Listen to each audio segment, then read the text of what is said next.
There's a pattern that has destroyed every major empire in history. Not conquest, not invasion, not revolution, but economic collapse, specifically currency collapse. And it happens the exact same way every single time.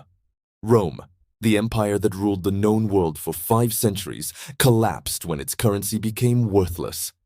Spain, which controlled more gold and silver than any nation in history, went bankrupt repeatedly until its empire dissolved. Britain, which dominated global trade for 200 years, lost its empire within a decade after its currency collapsed. 4 times in recorded history, a dominant empire has followed this exact pattern. Military overextension, unsustainable spending, currency debasement or money printing, inflation, loss of confidence, and collapse. And every time, the people in power believed they were different, that their empire was special, that the old rules didn't apply to them. They were wrong every single time. And right now, in 2025, the United States is following that exact same pattern step by step, warning sign by warning sign. The only question is whether we're near the beginning, the middle, or the end. This is the story of how empires destroy themselves through their own currency. How it happened to Rome, Spain, and Britain, and why every warning sign says it's happening again. Let's start with the first, most unforgivable sin of a dying empire: the currency debasement trap. It's the oldest trick in the book, a desperate attempt to create wealth out of thin air. Roman emperors, facing enormous bills they couldn't pay, slowly shaved the silver from their primary coin, the denarius. Over 200 years, a coin that was once nearly 100% pure silver became a worthless piece of junk with less than 5% silver content. The result? Hyperinflation that destroyed the savings of every Roman citizen. Centuries later, Spain made the same mistake, but with a twist. Instead of debasing their coins, they flooded Europe with so much silver from the Americas that it triggered the price revolution, a century-long inflationary wave that destabilized the entire continent and paradoxically impoverished Spain itself. Britain, the next global hegemon, followed a similar path of fiscal illusion. It abandoned the gold standard twice, first during the Napoleonic Wars and again definitively in 1931, choosing to print money to fund its wars and welfare state. Each time, it was a short-term fix that led to long-term decline. And then there's the United States. In 1971, President Nixon severed the dollar's last link to gold, turning it into a pure fiat currency, backed by nothing but faith. Since then, the printing presses have never stopped. Since 2020 alone, the US has conjured over $6 trillion out of thin air, an unprecedented monetary expansion that makes Rome's coin clipping look modest. History shows this never ends well.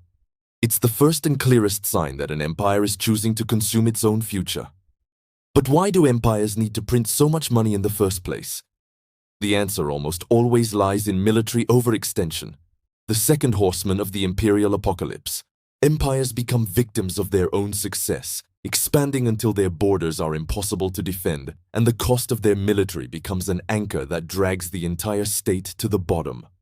Rome found itself defending a vast frontier that spanned 3 continents, from the rain-soaked forests of Britain to the deserts of Mesopotamia. The logistical and financial strain was immense, requiring a massive, expensive army that ultimately bankrupted the state.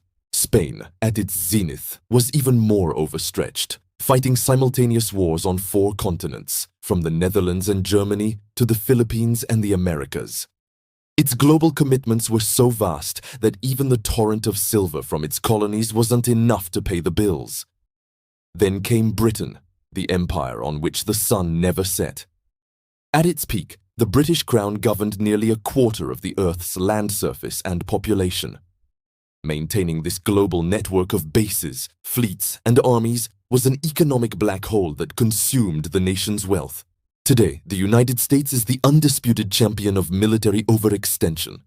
It maintains over 750 military bases in at least 80 countries, a global footprint unmatched by any power in history. The annual cost of this global police force now exceeds $850 billion, a sum greater than the next 10 countries combined. It's a bill the nation can no longer afford, forcing it to either print money or borrow, pushing it deeper into the next stage of collapse. This leads directly to the debt-death spiral. the point of no return where an empire's obligations become so large that the interest payments alone consume the national budget. It's a mathematical trap from which no empire has ever escaped.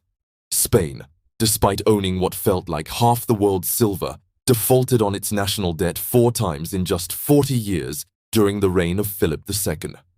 Its vast wealth was a mirage, instantly consumed by the interest on its colossal war debts. Britain's story is just as stark. After fighting 2 world wars, its national debt exploded to a staggering 270% of its gross domestic product. Crushed under this burden, Britain was forced to dismantle its empire, surrendering its global leadership role to its creditor, the United States. Now, the United States finds itself in the exact same position. The US national debt has surpassed $36 trillion, over 120% of its GDP, and rising at an exponential rate. The interest payments alone on this debt now exceed $1 trillion per year. That's more than the entire defense budget. It is money that produces nothing, builds nothing, and invests in nothing. It is the dead weight of past promises, and it is growing so fast that it will soon consume all government tax revenue, leaving no choice but to print more money, which causes more inflation, which requires higher interest rates, which makes the debt even larger. This is the death spiral. As an empire's finances crumble, so does its ability to actually make things. The loss of productive capacity is the 4th and perhaps most insidious stage of decline.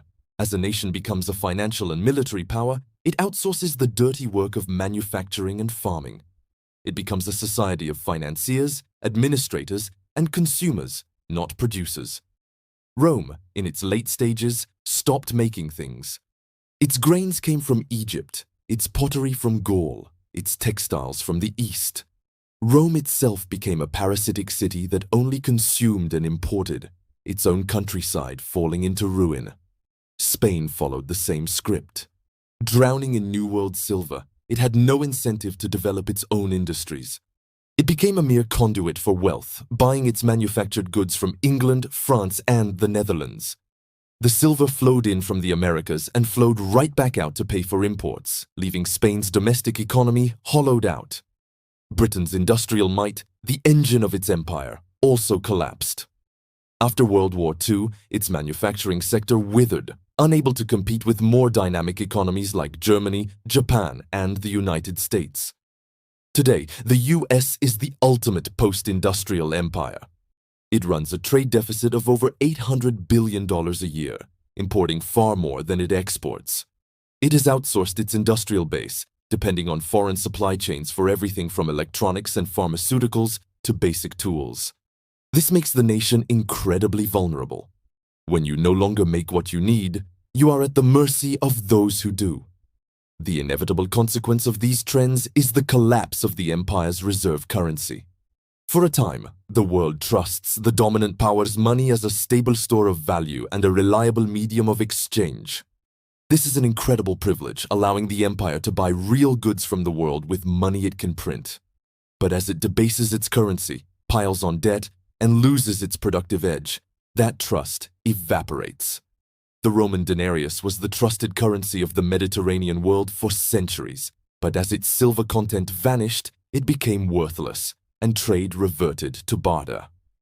The Spanish dollar, or piece of 8, was the world's first truly global currency, used from the Americas to Asia. But as Spain's power waned, so did the dominance of its currency. The British pound sterling was the undisputed global reserve currency for over a century, but after 2 world wars and crippling debt, it was officially replaced by the US dollar at the Bretton Woods Conference in 1944. Now, the US dollar's reign is showing signs of terminal decline.